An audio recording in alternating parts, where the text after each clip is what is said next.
Hola, en este breve video vamos a considerar uno de los mecanismos moleculares fundamentales de la fisiología celular, que tiene que ver además con la señalización intracelular, referido a las proteínas G. Pero antes hagámonos la siguiente pregunta. ¿Qué diferencia hay, digamos, entre estas células que venimos estudiando en el curso, siempre aisladas? Muchas veces no las consideramos en un contexto multicelular. ¿Qué diferencias tienen cuando pasamos al contexto de multicelularidad, tal cual ocurre en el organismo? Bueno, cuando estas células tienen un universo que está formado por diferentes elementos, otras células, pero además estas otras células fabrican y liberan al medio extracelular y forman parte del organismo matrices llamadas así, matriz extracelular, o sustancia extracelular que es formada por células, y además liberan, segregan una gran cantidad de moléculas solubles este, que pueblan todo este universo que rodea la célula que estamos estudiando. Estas moléculas solubles, muy distintas, que rodean a la célula, constituyen muchas veces señales. ¿Qué quiere decir que constituyan señales?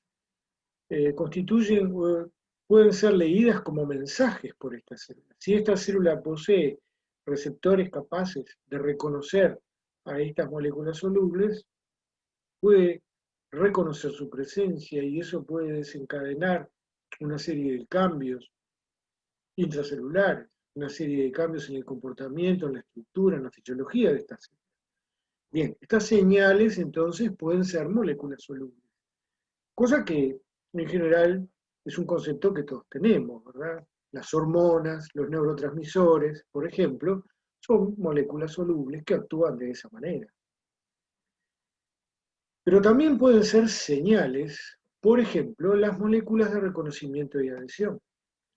De modo que el contacto entre dos células, contacto directo entre dos células, puede hacer que las moléculas de membrana presentes en una y otra se reconozcan y se adhieran, provocan fenómenos de reconocimiento, esos también pueden constituir señales. Y por último, estas propias moléculas de la matriz también pueden generar señales y constituir señales capaces de afectar la fisiología celular. Así que no solo moléculas solubles, sino también otras células y moléculas de la matriz. ¿Y cómo actúan estas señales? Bueno, vean, estas hormonas, neurotransmisores, citoquinas, linfoquinas, factores de crecimiento, diferenciación, todas esas son solubles. Más moléculas de reconocimiento y de adhesión, presentes en membranas de otros tipos celulares. Más moléculas de la matriz. Todas estas señales extracelulares son, como dice su nombre, extracelares. Es decir, que ejercen su efecto y funcionan fuera de la célula, fuera de la membrana. Nunca entran a la célula. Hablan un lenguaje, aquí afuera se habla un lenguaje bioquímico que es propio del medio extracelular y que es distinto al medio intracelular.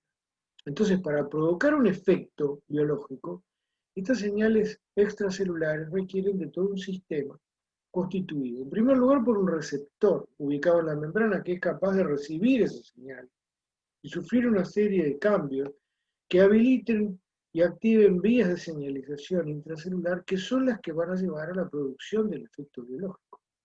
Vean que aquí hay un lenguaje bioquímico distinto al extracelular, uno intracelular.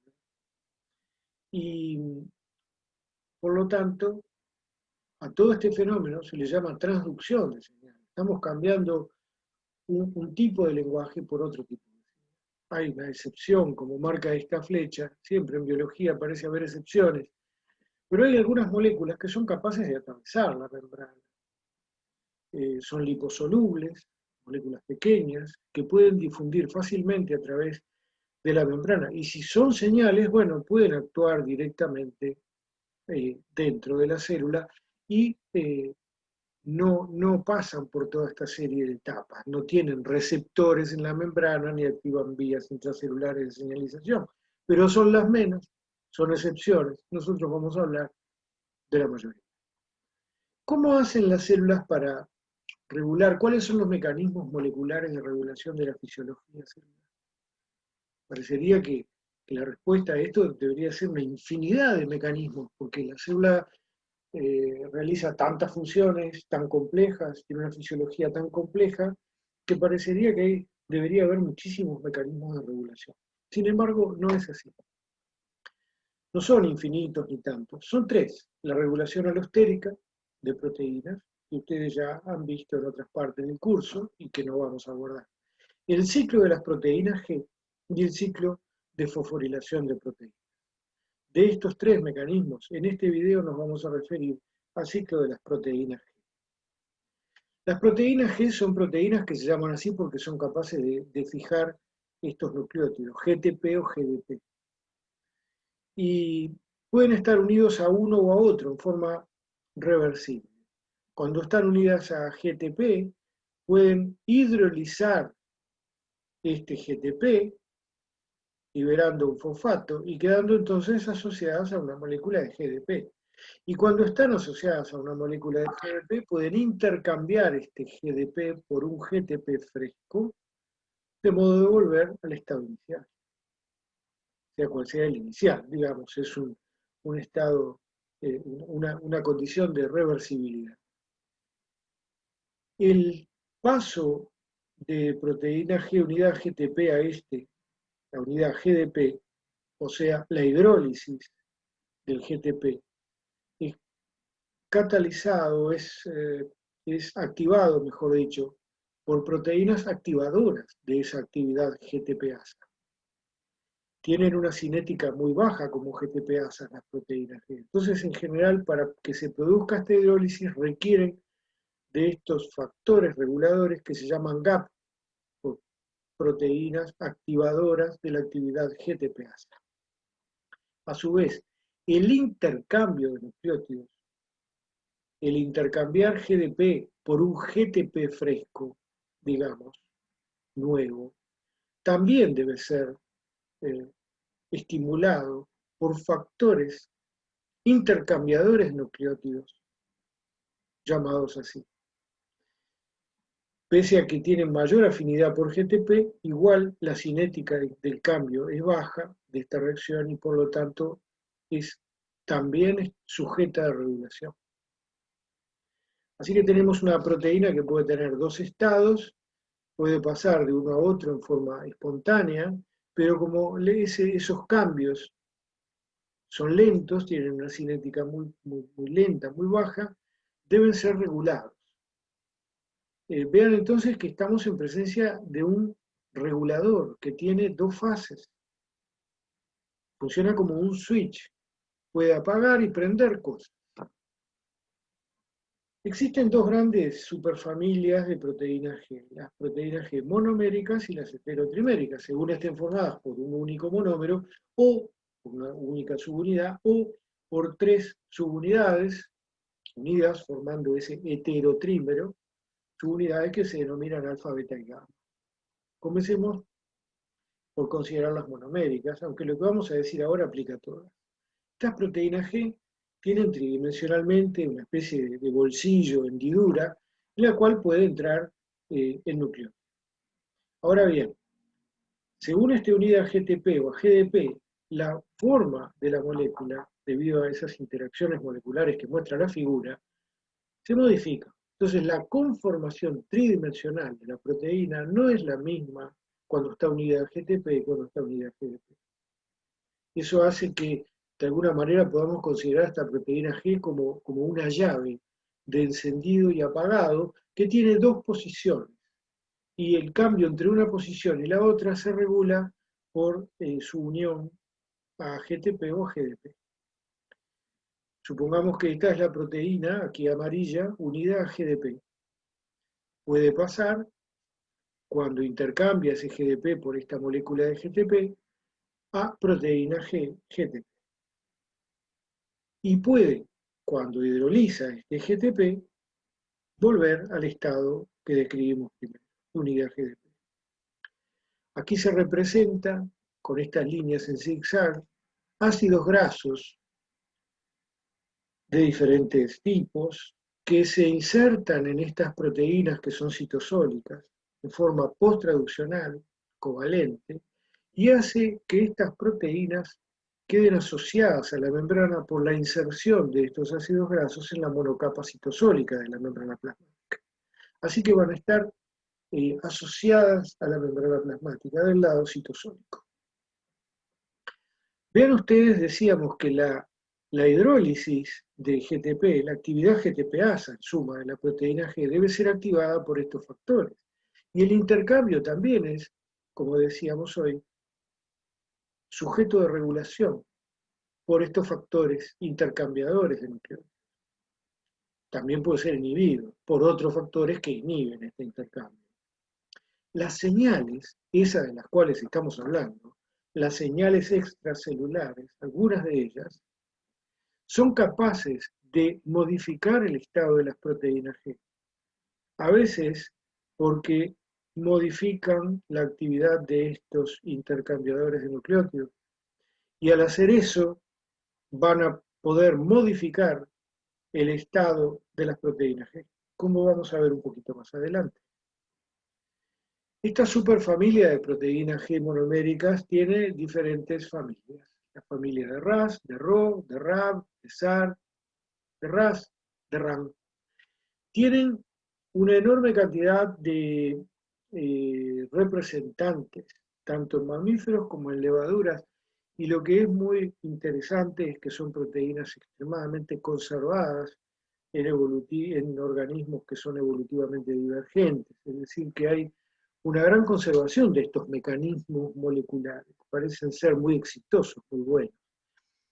Esta cantidad de proteína G, en realidad, la definimos como un interruptor. Esta cantidad, esta variedad tan grande de interruptores que tenemos en las células, se asocia con diferentes funciones, así como ustedes en la casa tienen distintos tipos de interruptores para distintos dispositivos o para prender y apagar la luz, o el teléfono o la computadora. Bueno, aquí hay distintas familias de proteínas que se encargan de cosas diferentes. Por ejemplo, la familia de Rho básicamente ordena y remodela diferentes elementos del citoesqueleto, particularmente tiene que ver con la actina. Hemos visto en otro video a la proteína G monomérica RAM, de la familia, asociada, por ejemplo, con las importinas y la regulación de, del pasaje de moléculas desde el citosol al núcleo y viceversa. La proteína RAS tiene que ver con el tema que estamos tratando, con la señalización. La proteína monomérica RAS es una proteína G activada indirectamente por la activación de receptores que son a su vez activados por señales extracelulares, y ella desencadena una serie de cambios de vías intracelulares que terminan incluso en la modificación de la expresión génica. Hemos visto en otros videos a la proteína SAR1, por ejemplo, actuando en la regulación del brotamiento de vesículas como vesículas cubiertas, como participaban del ensamblado y luego por la hidrólisis el desensamblado de las vesículas. ¿Y qué ocurre con las G heterotriméricas? Bueno, estas están formadas, como decíamos, por tres proteínas independientes, alfa, beta y gamma, en una situación de reposo, para decirlo muy esquemáticamente como este dibujo. La subunidad alfa es la que liga el nucleótido, se encuentra unidad GDP, el reposo. Ahora, están asociadas a receptores. Cuando este receptor, que está ubicado en la membrana, es una proteína integral, reconoce y se fija su ligando, la proteína G se asocia al receptor. El receptor actúa como un factor intercambiador de nucleótidos. Entonces este GDP se va y es intercambiado por un GTP fresco.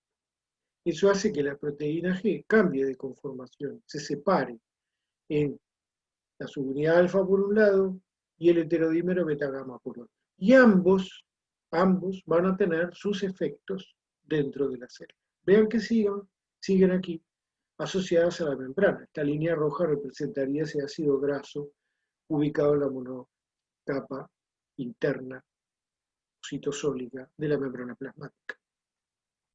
Existe una importante cantidad distinta de subunidades alfa de proteína G heterotrimérica, que tienen distintos efectos. Como veremos luego, hay activadoras e inhibidoras de los efectores. A su vez, los heterodímeros beta-gamma tienen también una serie de efectores moleculares a los cuales pueden regular. No nos vamos a referir ahora a ellos. Miremos un poco más detenidamente el esquema que presentaba al principio. Aquí tenemos tres componentes de este aparato, de este dispositivo de señalización. Un receptor de una señal extracelular, nuestra proteína G heterotrimérica y un efector que se encuentra inactivo y que va a cambiar de actividad, como vamos a ver. En estado de reposo esta sería la situación. Ahora bien, cuando esta molécula, esta señal extracelular, en el dibujo una hormona, se une al receptor, va a hacer, vean ustedes, que este receptor que se encuentra inactivo cambie su conformación. Al cambiar su conformación, va a poder adaptarse y unirse a la proteína G, que está unida a GDP. Entonces el receptor se va a comportar como un intercambiador de nucleótidos. Y este GDP va a ser suplantado por un GTP nuevo. Pero, como dijimos, según estaba unida GDP o GTP, tenía distinta conformación, el cambio, la modificación de este GDP por un GTP va a hacer que la molécula cambie de conformación, se separe del complejo y pueda interactuar directamente con el efector a quien va a activar. Entonces, la unión de la hormona con el receptor a través de este intermediario, que es la proteína G, provoca la activación de este efector. ¿Qué puede ser el efector? Por lo general, una enzima. Por ejemplo, una enzima productora de un segundo mensajero, que estaba inactiva y que nosotros podemos ver que por acción del agregado de una hormona, esta enzima se activa y comienza a fabricar segundos mensajeros. Bueno, la vía intracelular, el mecanismo por el cual se reguló esto, tuvo que ver con una proteína G heterotrimérica.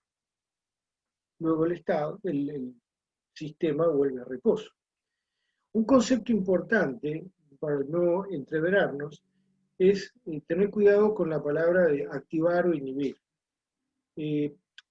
A ver, si este fuese un efector, por ejemplo la enilato ciclasa, una enzima productora de segundos mensajeros, que es el AMP cíclico, puede ser activado o inhibido en respuesta a distintas señales que tiene la célula, y en ambos casos el efecto final de la señal depende de proteína G, pero de distintos tipos. Existen proteínas G que cuando se activan son capaces de activar el efector. Y existen proteínas G que cuando unen GTP son capaces de inhibir a la molécula efectora. Entonces es muy difícil establecer generalizaciones o decir cuándo algo está activo o cuándo está inhibido, salvo que para cada caso particular debamos definir. Bien, vimos entonces qué eran las proteínas G, sus grandes superfamilias y el papel de la regulación. Vamos a continuar en otros videos refiriéndonos a la fosforilación de proteínas.